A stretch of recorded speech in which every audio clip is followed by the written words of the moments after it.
Eu quero hoje concluir aquele tema que nós começamos a conversar sobre ele a semana retrasada, né? E o texto que eu vou ler todo o texto do capítulo 1 da primeira carta de João. Primeira carta de João, capítulo 1. Eu vou ler do versículo 5 até o versículo 10. Nós estudamos até o versículo 7, e hoje vamos conversar sobre de 9 e 10, de 8 a 10, tá? 1 João, capítulo 1, versículo 5. A mensagem que Cristo nos deu e que anunciamos a vocês é essa: Deus é luz, e não há nele nenhuma escuridão. Portanto, se dizemos que estamos unidos com Deus e ao mesmo tempo vivemos na escuridão, então estamos mentindo com palavras e ações. Porém, se vivemos na luz como Deus está na luz, então estamos unidos uns com os outros. E o sangue de Jesus, o seu Filho, nos limpa de todo o pecado. Então, a semana retrasada, nós vimos sobre Deus como luz. A luz que é visível onde se vê. Então, Deus é visível, Deus se mostra a todos que desejam vê-lo. Vimos que a luz que mostra o caminho, que orienta-nos, que diz, olha, o caminho não é esse, ande por esse aqui. É a luz que nos mostra o caminho. E vimos que Deus também é a luz que mostra, que revela. Deus revela, Deus se revela e nos revela quem somos nós. Então nós olhamos para nós mesmos diante da luz de Deus. Quando eu me aproximo de Deus, quando eu estou próximo de Deus, eu posso me ver, eu posso olhar para mim mesmo e ver quem de fato eu sou. E aí o texto continua dizendo, se dizemos que não temos pecados, estamos nos enganando e não há verdade em nós. Mas se confessarmos os nossos pecados a Deus, Ele cumprirá a sua promessa e fará o que é correto. Ele perdoará os nossos pecados e nos limpará de toda a maldade. Se dizemos que não temos cometido pecados, fazemos de Deus um mentiroso e a sua mensagem não está em nós. Vamos orar. Senhor, estamos diante de um texto tão profundo, tão sério e ao mesmo tempo tão básico do Teu Evangelho. Ó Deus, que nos fala de confessar pecados, de perdão. Ó Deus, que o Senhor nos fale ao coração agora, a cada um de nós que aqui estamos. Mesmo aqueles que acreditam que conhecem profundamente esse tema, que Deus toque no coração de cada um e nos fale exatamente o que o Senhor deseja que nós possamos entender hoje. Te peço isso em nome de Jesus. Amém. Amém. O tema de hoje ele é bem básico, né? Ele é a base da nossa fé. Mas também é um tema difícil. Difícil porque nós vamos conversar sobre pecado. E pecado nunca é fácil falar sobre pecado. E por que é difícil? É difícil porque atinge a todos nós. E não é fácil admitir isso, que o pecado atinge todos nós. E também não é fácil tomar providências quanto a isso.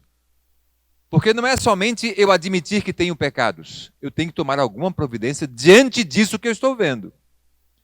O que é pecado, gente? O que é que você acha que é pecado? Podem falar. Digam aí, pecado é o quê? Como? O que desagrada a Deus. Isso aí. O que mais? Fazer coisa errada. É verdade. Também, né? Então, pecado é isso mesmo que vocês falaram. Pecado é tudo, são todas as nossas atitudes que desagradam a Deus. Por quê? Por que razão desagradam a Deus? Porque elas quebram princípios de Deus. Então, veja, o pecado, ele não é pecado, não é errado, só porque é algo que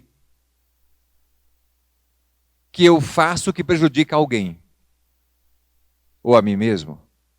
Mas o pecado é pecado porque ele quebra princípios de Deus. É por isso que é algo tão grave. Quebra princípios que Deus estabeleceu para que nós vivamos. Todo pecado quebra princípios. Não há nenhum pecado que não quebra nenhum princípio de Deus. Se não quebra princípios de Deus, não é pecado. Pode ir em frente.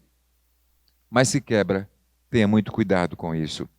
Então o texto nos diz, se dissermos que não temos pecados, estamos enganando a nós mesmos e não há verdade em nós. Se eu disser, olha, eu não tenho pecado nenhum, gente, eu olho para mim e vejo totalmente puro, santo, sem pecado algum, o texto diz que se eu digo isso, eu estou tentando me enganar e não há verdade no que eu estou dizendo. E eu fico pensando, será que alguém consegue olhar para si mesmo e não se sentir um pecador? Será que alguém pode olhar para dentro de si mesmo e dizer, olha, eu não tenho pecados, né? Eu não erro, porque eu tenho muito cuidado, eu procuro não fazer nada de errado, eu conheço Deus, a Bíblia, né? E eu não tenho feito nada de errado. Será que alguém pode fazer isso?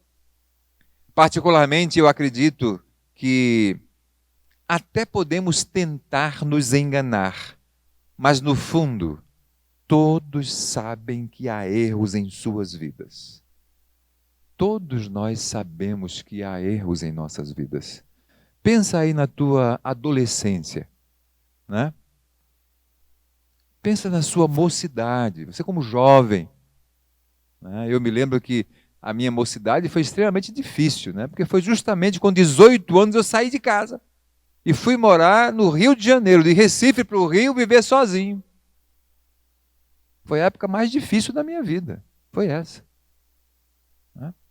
Então eu me lembro dessa época, me lembro muito dessa época, e eu não posso dizer que eu não tenho pecados. E você pode dizer isso? Quando você olha para a sua vida, né? Cada momento dela, o que é que você enxerga? O que muitos podem fazer é tentar encobrir o pecado com algumas desculpas, né? Então eu vejo muita gente dando desculpas sobre o pecado. Todos cometem erros, então não é tão grave assim. Todo mundo erra, né? Então todo mundo erra, então não é uma coisa assim tão pesada. A primeira parte disso é verdade, todos pecaram. Paulo diz isso lá em Romanos 3. Todos pecaram, mas o texto continua dizendo, e por isso estão afastados da presença gloriosa de Deus. Então, isso é uma condição grave, extremamente grave. Cometer pecados é algo extremamente grave, porque Paulo diz que, embora todos sejam pecadores, o pecado nos afasta da presença de Deus. Então essa condição é realmente grave. Na verdade, é a condição mais grave a que pode chegar um ser humano, porque ele leva esta condição para além da vida. Há muitas coisas que você não leva, que ficam por aqui. Mas esta condição de pecador não perdoado, não arrependido e perdoado, essa você leva. Essa seguirá com você após a sua morte e você vai viver as consequências disso. Então o fato de alguns dizerem, olha, pecado todo mundo tem, não é tão grave. Não, todo mundo tem sim, porque todo mundo é pecador, mas é grave sim. É extremamente grave. É o que de mais grave existe em nossas vidas. É o pecado, porque nos afasta de Deus, nos leva para longe de Deus.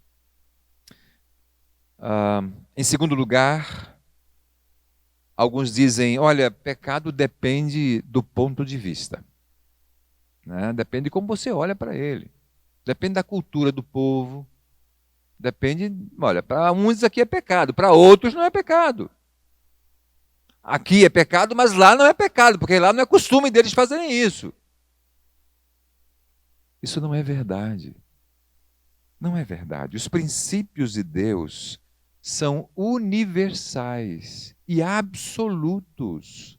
Não há nenhuma relatividade nele, ninguém pode relativizá-los, porque Deus é absoluto. É o único absoluto. Nada mais nessa terra, nada mais no universo é absoluto. Só Deus é absoluto. E os princípios dele são universais e absolutos como ele é. Então o que é pecado aqui é pecado na América do Norte, é pecado na Europa, na Ásia, na África, na Amazônia é pecado. Eu estava conversando com um missionário que esteve aqui domingo passado sobre a questão da revelação de Deus aos povos indígenas, como é que Deus se mostra aos indígenas dentro da cultura deles, dentro da crença deles. E a gente percebeu que existem princípios, existem costumes dos índios que são pecado. E que eles precisam ser alertados sobre isso. Por exemplo, ele me contou uma coisa interessante. O infanticídio acontece em alguns povos indígenas.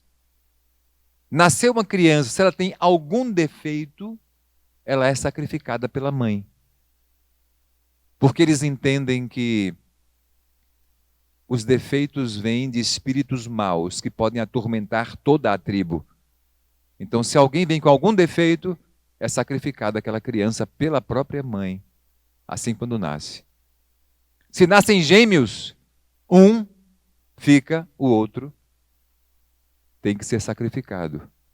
Porque normalmente gêmeos, um é maiorzinho que o outro, um tem mais saúde que o outro. Então o segundo filho, aquele que não é tão aceso quanto o primeiro, ele também é sacrificado. Isso acontece em algumas aldeias indígenas, né? E alguns acham que é cultura deles isso. Eu não acredito que uma mãe sacrifica o seu próprio filho tranquila, achando que está fazendo o que é certo. Por mais que isso seja um costume da sua tribo, que ela sempre viveu isso. Isso quebra princípio de Deus. Então veja, os princípios de Deus são universais e absolutos. Não dá para dizer, depende do ponto de vista. Não depende de ponto de vista. Em terceiro lugar, alguns dizem Deus é bondoso. Deus é bonachão. Ele é muito bondoso, ele é amoroso, ele não vai levar em conta os nossos erros. E as pessoas sempre falam, quando querem amenizar o pecado, chamam de erros, né?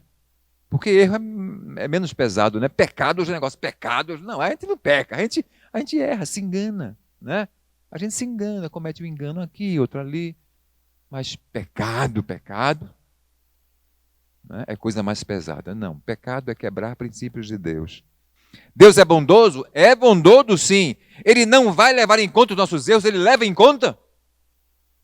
É claro que ele leva. Deus é realmente bom, mas para provar que ele leva em conta os nossos pecados, ele tanto leva em conta que ele sacrificou a vida do próprio filho para nos livrar do pecado, para nos conceder o perdão. Então Deus leva em conta sim o pecado. É algo grave também na mente de Deus para nós, sobre nós. Ele pagou com a vida do seu próprio filho o preço do nosso pecado, para que todo aquele que nele crer seja perdoado e salvo, se afaste do pecado. Se Deus não levasse em conta, ele não se sacrificaria tanto por isso. Mas ele leva em conta o nosso pecado, sim. Quando agimos assim, dando desculpas sobre o pecado, o texto diz que não há verdade em nós, estamos apenas nos enganando, tentando com desculpas nos enganar, encobrir os nossos erros para nós mesmos. E se não há verdade em nós, e nós sabemos disso, isso não vai funcionar por muito tempo. Com o passar do tempo, isso vai gerar feridas na alma e dores no corpo. O pecado não confessado causa feridas na alma e dores no corpo. Davi disse isso no Salmo 32. Enquanto eu calei o meu pecado, os meus ossos se secaram. Enquanto eu calei o meu pecado, enquanto eu não confessei o meu pecado, enquanto não abri o meu coração para Deus e revelei aquilo que eu era. É claro que Deus sabia. mas ele precisava expor para Deus a consciência do pecado dele. E ele fala que enquanto ele não confessou a Deus, ele sofreu. Ele sofreu dores na alma e dores físicas, né? Os meus ossos, dores no corpo, meus ossos se secavam. Eu me sentia profundamente mal, diz Davi. Quando tentamos encobrir o nosso pecado, isso não vai durar por muito tempo e vai gerar em nós essas dores. Mas o texto continua dizendo, mas se confessarmos os nossos pecados a Deus, confessarmos os nossos pecados a Deus, confissão tem a ver com arrependimento. E isso significa reconhecer os nossos erros. Olhar para dentro de mim mesmo e reconhecer os meus erros diante de Deus e diante do próximo. Mas além de reconhecer os nossos erros, é preciso que entendamos que o pecado, ele é contra Deus. Porque ele quebra princípios de Deus, que Deus estabeleceu. Portanto, não é algo superficial, mas profundo, extremamente profundo. Esse entendimento nos leva a confessar a Deus e não somente a ter convicção do pecado. Não é? Porque às vezes nós temos convicção do pecado. Puxa, eu errei, realmente errei. Não é? Mas eu sinto remorso pelo meu erro. E remorso é diferente de arrependimento. Não é? O remorso é quando eu me sinto mal por ter prejudicado alguém. Isso é remorso. Quando eu faço alguma coisa errada e, puxa vida, fulano pagou por mim, né? Vou lá, fulano, desculpa aí, né? Perdoa aí que eu errei. Isso é remorso. Mas arrependimento é quando eu percebo que eu quebrei princípios de Deus. E eu me volto para Deus em arrependimento e confesso a Deus o meu pecado. Isso é arrependimento. Reconhecer os erros, mas além disso, reconhecer que é contra Deus, porque quebra princípios que Ele estabeleceu. Para confessarmos a Deus é preciso que tenhamos certeza, que creiamos que Deus tem um plano para a vida do ser humano. E esse plano é reconciliar o homem com Deus. E Ele cumprirá a sua promessa. Para confessar pecados a Deus, eu preciso ter certeza que Deus, Ele tem um plano desde o início dos tempos. Um plano para me perdoar e reconciliar-me com Ele. É como diz o apóstolo Paulo na segunda carta aos Coríntios, capítulo 5, versículos 18 a 19, que Deus deseja reconciliar o homem com Ele, trazer de volta o homem para Ele. Eu confesso a Deus quando creio que isso é verdade. Em Jeremias 29, 11 e 12, Deus diz assim ao povo, eu sei que planos eu tenho para vocês, de prosperidade e não desgraça. E Deus diz para mim e para você, eu sei os planos que eu tenho para você. Eu tenho planos de perdão, de transformação, de vida nova, que vai gerar prosperidade e não desgraça. Trazer você de volta. Para que eu confesse a Deus, eu preciso saber que Deus tem esse plano, eu preciso crer nisso, que eu vou para Ele porque Ele tem um plano de vir para mim e de me levar para Ele, de me aceitar quando vou até Ele. É preciso crer também que Deus tem poder para isso. Deus pode. Deus pode. Ele tem poder para me perdoar. E só Ele, porque Ele executou o seu plano, pagando por meio de Cristo o preço dos nossos pecados. Deus pode, porque Ele pagou por nós já. É por isso que Ele pode. Quando eu chego até Ele, eu tenho êxito em minha chegada até Ele, porque Ele pode. Ele pagou o preço por mim. Primeira carta de Pedro, versículo 18 a 20. Primeira carta, capítulo 1, versículos 18 a 20. Ele diz, vocês sabem o preço que foi pago pela vida de vocês. Não foi com ouro ou prata, que se gastam, que são corroídas, que ficam aqui.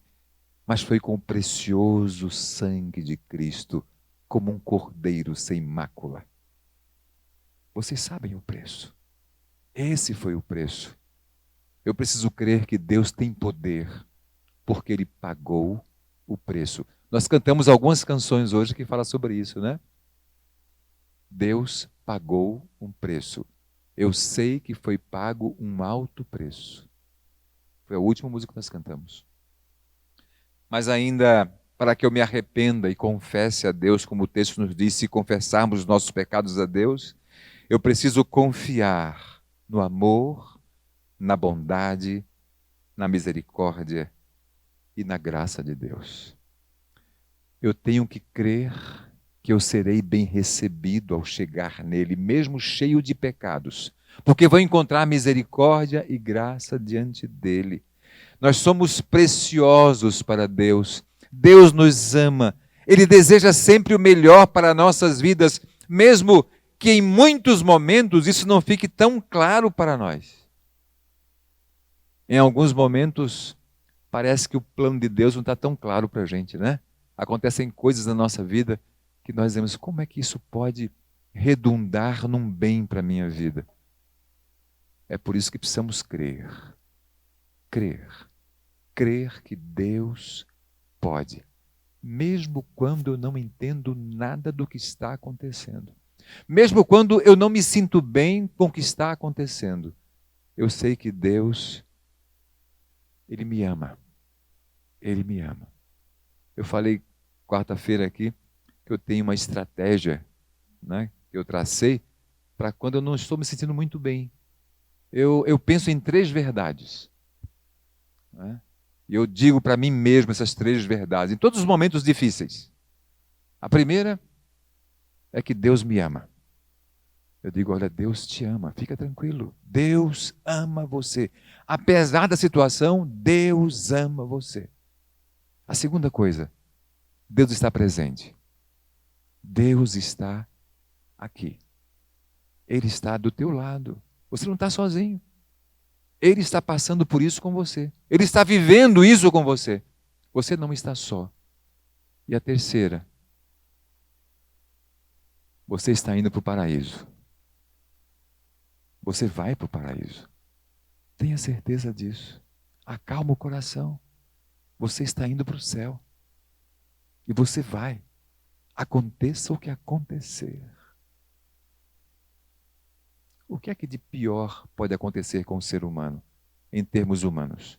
É a morte, gente. Não é? Porque a morte não tem o que fazer. Morreu, aqui na terra não tem o que fazer mais. É o pior. Mas para aquele que crê, a morte é a ida para uma nova vida. A morte é a ressurreição. Quando eu morro, eu ressuscito para uma nova vida. Então é isso que vem ao meu coração, sabe? É isso que eu me digo. Porque nem sempre nós estamos lembrados o tempo todo disso. Né? Às vezes, esquecemos um pouco disso em alguns momentos da vida. Quando a coisa aperta, né? Quando a coisa às vezes aperta, a gente esquece de algumas verdades que são tão importantes. Então eu digo essas 3 para mim. E se você quiser pegar essa estratégia, pegue para você também. Né? A primeira, Deus me ama. Aconteça o que acontecer, Deus me ama. A segunda, Ele está do meu lado. Eu não estou sozinho nisso. Ele está aqui sabendo de tudo o que está acontecendo. E a terceira, eu vou para o paraíso. Não sei quando, mas eu vou. Porque Ele me prometeu que eu iria, se eu cresce, e eu creio nele. Então, o pior que pode acontecer é eu ir para o paraíso. Então não é o pior, é o melhor. Né? E isso acalma meu coração muitas vezes mesmo. Preciso então confiar no amor, na bondade, na misericórdia e na graça de Deus. Talvez esse seja um dos maiores desafios de nossas vidas. Confiar no amor de Deus e então depender de Deus, entregar a Deus e confiar a Ele as nossas vidas. Esse, na minha vida, é o meu maior desafio. É confiar a todo momento. É a todo momento estar lembrado, Deus está do meu lado, não posso esquecer disso nunca. Confiar, entregar em todo momento. Porque muitas vezes eu me sinto meio sozinho, sabe? Não é que eu me sinto, eu ajo como se eu estivesse sozinho. Contando somente com minhas forças. Então eu começo a agir, a fazer as coisas como se fosse somente eu. E eu paro, opa, peraí, Deus está comigo. Eu não estou sozinho nisso. Deus está comigo. Esse é o maior desafio do ser humano. É a consciência constante da presença de Deus. Deus está presente, gente. Há uma canção bem antiga que a gente cantava que diz assim: Deus está presente entre pecadores como nós. Deus está presente, pronto para salvar, pronto para ajudar. Deus está presente. Lembra essa canção? É uma canção antiga, né? Mas é muito bonita e diz uma grande verdade. Deus está presente. Portanto, tenha sempre bem claro em seu coração, Deus está presente. Eu não estou sozinho. Tenho Deus ao meu lado. Tenho Deus ao meu lado. O texto de Hebreus, capítulo 11, versículo 6 diz: sem fé é impossível o homem agradar a Deus. E é imprescindível que aquele que se aproxima de Deus reconheça quem Ele é e seja grato por aquilo que Deus é. Jamais alguém chegará a Deus a não ser pela fé, a não ser por crer naquilo que não entende, a não ser por entregar a sua vida, o que você tem de mais precioso para Ele. E só se entrega pela fé, gente. Você não vê Deus. Eu digo, Ele está do meu lado, mas eu não estou vendo. Ou eu creio nisso, ou não creio. Porque se eu tentar entender, eu não vou crer. Se eu tentar entender Deus com minha própria mente, eu não vou crer.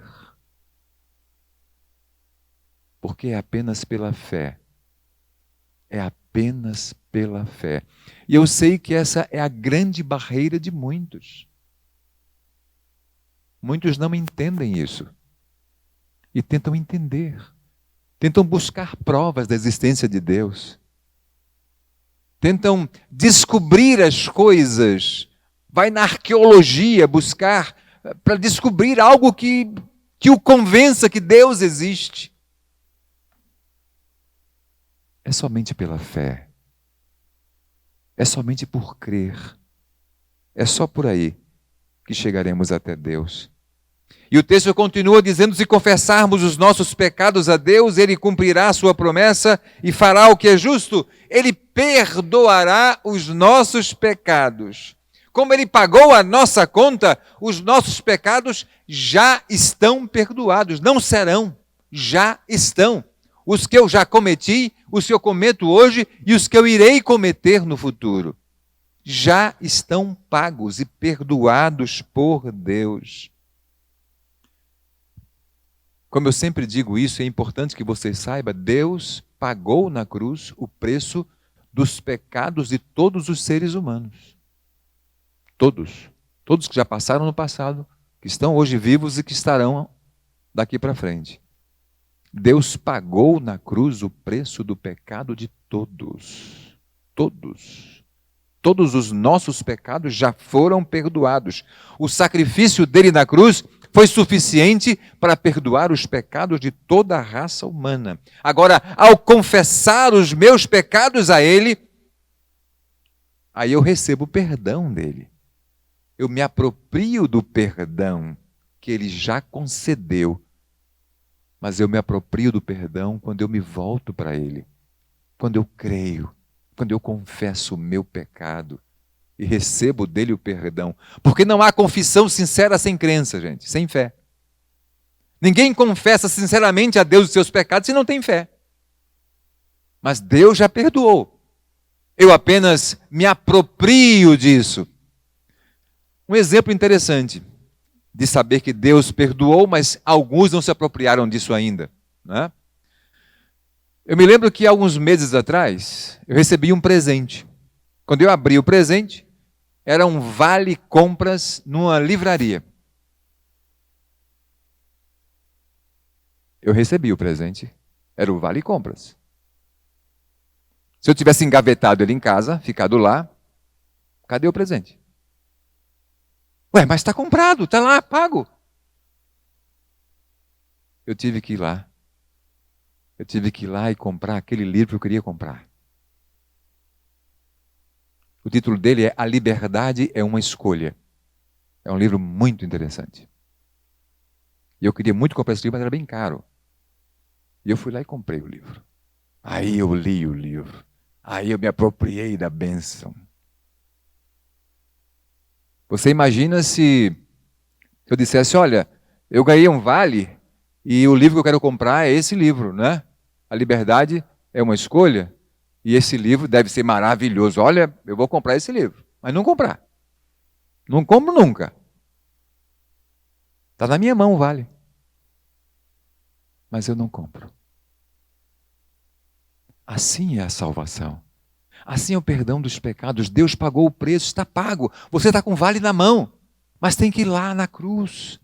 Tem que ir lá onde Deus está. Tem que abrir o coração para Ele, tem que confessar pecados a Ele, tem que crer e se apropriar do perdão que já foi pago, comprado e pago por Ele. O ser humano hoje, ele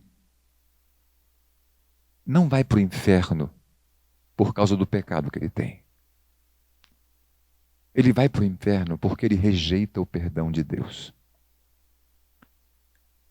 Lembra daquela história que eu conto? Eu vou contar novamente, alguns novos talvez não lembrem disso.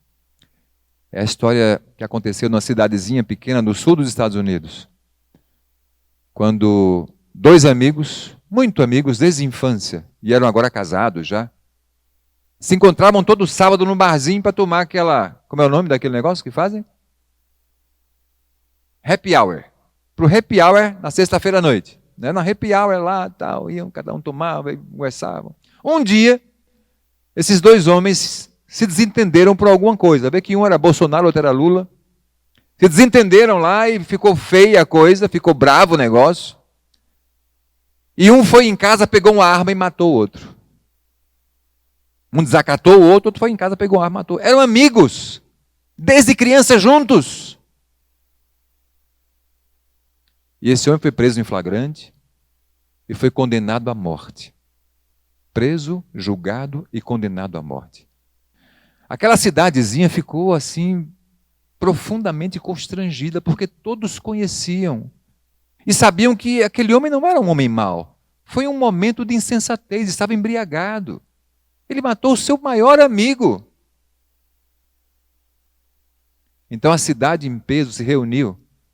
Inclusive os familiares, os pais do homem que morreu, e fizeram um abaixo-assinado de toda a cidade para enviar ao governador do estado, para que desse o indulto para ele, libertasse o perdão, que era uma vez por ano é dado o perdão, e enviaram para o governador. O governador viu aquilo lá e perguntou aos juízes, olha, mas até a família do que morreu está pedindo isso. Disseram sim, até a família do assassinado. Então eu vou conceder o perdão a esse homem. Esse homem estava preso já há alguns anos, depois do que saiu o indulto, a liberdade dele. E o governador disse, eu quero pessoalmente entregar a esse homem isso. Eu vou pessoalmente entregar a ele isso. Para que ele veja como foi importante as pessoas da cidade dele que o libertaram. Só que esse governador, ele era um pastor. Ele pegou a sua Bíblia, colocou a carta dentro da Bíblia e saiu, foi na penitenciária visitar esse homem. Quando ele chegou na porta da cela, o homem olhou para ele e falou, por favor. Ele estava preso há muito tempo já, né? Já tinha sido visitado por muita gente, muito pastor deu extrema unção nele já. Ele olhou e disse, olha, mais um pastor aqui, por favor, não venha com essa história para cá. O governador quis argumentar com ele, explicar o que era, e ele, olha, eu não quero nem ouvi-lo, por favor, eu vou morrer essa semana, não quero nem ouvir o que eu tenho a dizer. Já ouvi muito. Diante dessa posição, o governador se irritou com ele. E pegou a Bíblia, voltou para o escritório dele e rasgou a carta. Esse homem soube disso naquele mesmo dia, que aquele pastor que veio visitá-lo era o governador com a sua carta de liberdade.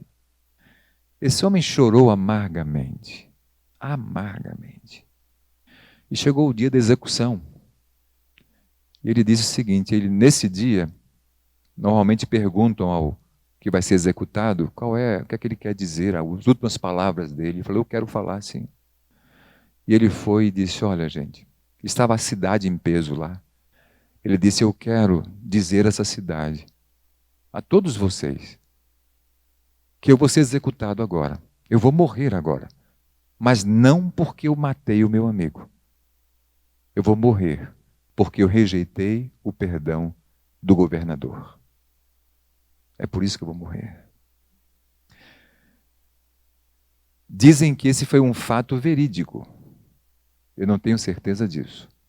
Mas seja o que for, uma ilustração que seja, ela mostra como as coisas acontecem conosco. Deus pagou o preço do meu e do seu pecado na cruz. Ele pagou. Você precisa apenas aceitar, receber. Mas mesmo assim, muitos rejeitam. Então o ser humano hoje, ele não morre porque é pecador, por causa do pecado que ele cometeu. Por cada pecado que ele cometeu, ele vai morrer por isso. Não, não, não. Ele vai para o inferno porque ele rejeitou o perdão que Deus tem para ele. Dá para entender isso? Isso é bem importante. E eu gostaria que você guardasse isso na sua mente. Né? Reconhecer pecados, confessar pecados a Deus. Deus nos torna justos. Ao confessarmos nossos pecados a Ele, Ele perdoa o nosso pecado. Nós nos apropriamos do perdão e Ele nos torna justos. Diante dEle somos justos. Isaías capítulo 61, versículo 10, diz que Deus nos vestiu com vestes de salvação e pôs sobre nós o manto da justiça. Nos tornou justos. Para Ele somos justos. Deus olha para nós e Ele olha através da cruz de Cristo, nos vê justificados por Ele, perdoados e limpos pelo sacrifício de Cristo na cruz. Hebreus capítulo 10, versículo 17 diz, depois ele diz, não me lembrarei mais dos seus pecados, nem das suas maldades. Assim, quando os pecados são perdoados, já não há mais necessidade de oferta para tirá-los. Deus não se lembrará mais. Imagina aquele homem que chegou no céu lá, que ele tinha um pecado muito grave que cometeu, ele chegou lá, a primeira coisa que ele falou, Jesus, por favor, eu já te pedi perdão muitas vezes, mas me perdoa por aquele pecado que eu cometi. Deus olha para ele e fala, mas que pecado? Eu não me lembro. Eu não me lembro. Ele perdoa e não lembra mais. Isso é importante para a gente, porque às vezes a gente não se perdoa, né? Às vezes nós cometemos alguns atos em nossa vida e a gente carrega o peso disso a vida inteira. Deus não se lembra quando Ele perdoa. Que você também não se lembre. Que você aceite o perdão de Deus e se sinta limpo, perdoado por Ele. E para terminar, o texto continua dizendo o seguinte, além de perdoar nossos pecados, Ele nos limpará de toda a maldade. Ao nos tornar justos, Ele purificará a nossa vida de toda a maldade. Além de perdoar todos os nossos pecados, Deus também trabalha na nossa mente. Deus trabalha na nossa mente. O Espírito Santo que nos é dado por Deus comanda essa transformação em nossas vidas. Vejam, Deus não somente perdoa o seu pecado, mas Ele trabalha a sua vida, trabalha o seu pecado, trabalha a sua mente. E para isso, Ele nos concedeu, como diz Paulo, na carta aos Efésios, capítulo 4, versículo 30, ele diz, o primeiro presente de Deus para nós é o Espírito Santo. Deus derrama sobre nós o seu Espírito e Ele vai trabalhar a nossa vida, e Ele vai trabalhar a nossa mente. É na nossa mente que os pecados começam a acontecer. É na nossa mente. É ali que a nossa natureza humana, influenciada pelo inimigo de Deus, tenta dar sua forma aos nossos pensamentos. É aqui. É aqui. É na nossa mente que o pecado começa. Apóstolo Tiago, capítulo 1, eu vou ler esse texto que é bem interessante, Tiago, capítulo 1, versículos de 13 a 15. Ele diz algo bem interessante sobre isso, sobre a concepção do pecado. Capítulo 1, versículos de 13 a 15. Diz assim, quando alguém for tentado, não diga, essa tentação vem de Deus, pois Deus não pode ser tentado pelo mal, e Ele mesmo não tenta ninguém. Mas as pessoas são tentadas quando são atraídas e enganadas por seus próprios maus desejos. Então esses maus desejos fazem com que o pecado nasça, e o pecado, quando já está maduro, produz a morte. Veja, há uma batalha por sua mente e por minha mente. Há uma batalha em nossa mente. O inimigo de Deus, ele fala. Ele fala a nossa mente. Ele tenta nos induzir. Ele tenta nos influenciar a nossa mente. Precisamos ter muito cuidado com isso. Imagina pessoas que têm pensamentos suicidas. De quem são esses pensamentos? De Deus não são. Dela também não é. De quem é? É do inimigo de Deus. E não somente coisas extremas assim, mas muitas vezes decisões erradas que você toma. Você ouviu pessoas que são influenciadas pelo inimigo de Deus, pelo diabo.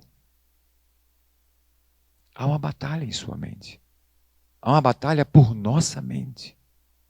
E nós temos que estar muito atentos por isso. Mas Deus, pelo seu Espírito, limpará a mente daqueles que o buscam com o coração arrependido, confiante e grato. Deus limpará os nossos corações. Deus limpará os nossos corações. Quando você tiver um pensamento que você olha e fala, isso não é de Deus. E você também sabe que não é seu.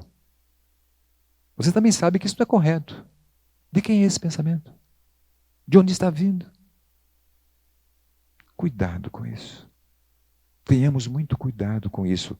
Nos submetamos ao Espírito de Deus, que Ele vai nos limpar e vai nos livrar. Vai mostrar que pecado é pecado.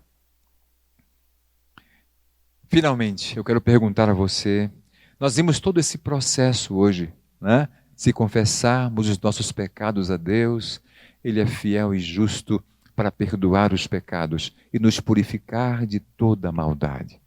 É isso que Deus faz com aquele que busca Ele, com coração arrependido, com coração crente, que crê nele, que crê que Ele é a única saída. Você já viveu esse processo? Ou está vivendo esse processo? Não adianta conhecer a Bíblia por completo. Não adianta decorar versículos bíblicos. Se você não passou por esse processo, você ainda não recebeu o perdão de Deus. É preciso confessar pecados, crer que Deus pode perdoar, receber o perdão de Deus e entrar nesse processo de limpeza da mente que o Espírito Santo faz em nossas vidas. Sem isso, gente, não há perdão. E se não há perdão, não há salvação. Deus pagou o preço por todos os seus pecados e meus pecados. Mas nós precisamos crer nisso e entregar a Ele as nossas vidas. Que Deus nos abençoe. Eu sei que isso é uma verdade extremamente básica, né? É a base da nossa fé. Mas eu creio que, às vezes, nós começamos a buscar coisas maiores, mais profundas, mais, né, que achamos que são mais difíceis de entender, mas nos enganchamos na base. Não temos certeza do básico. E é importante sempre relembrar da fé, relembrar da esperança, da certeza da presença de Deus, da confiança da presença de Deus, da consciência de que Deus está aqui, na sua vida. Cristo em vós, esperança na glória. É isso que a palavra de Deus nos diz. Esse é o segredo de Deus, né? Cristo está em vocês. Judeus, não judeus, servos, livres, Cristo está em vocês. Esse é o segredo de Deus revelado ao ser humano. Que Deus nos abençoe. Amém. Querido Deus, que cada um de nós que estamos aqui possamos ser tocados pela Tua presença, que nós consigamos todos enxergar as nossas vidas, perceber de fato quem somos e nos voltarmos para o Senhor com todo o nosso coração. E assim, Pai, confessando os nossos pecados, e assim com pecados perdoados, provarmos daquilo que o Senhor já tem preparado para nós desde o começo da eternidade. Desde o início dos tempos, o Senhor já tem preparado isso para nós. Que nós possamos reconhecer e conhecer a Tua vontade, que é boa, que é perfeita e que é agradável. Que essa seja a experiência de cada um que está aqui nesta manhã. Te peço isso, Pai, em nome do Senhor Jesus. Amém. Amém.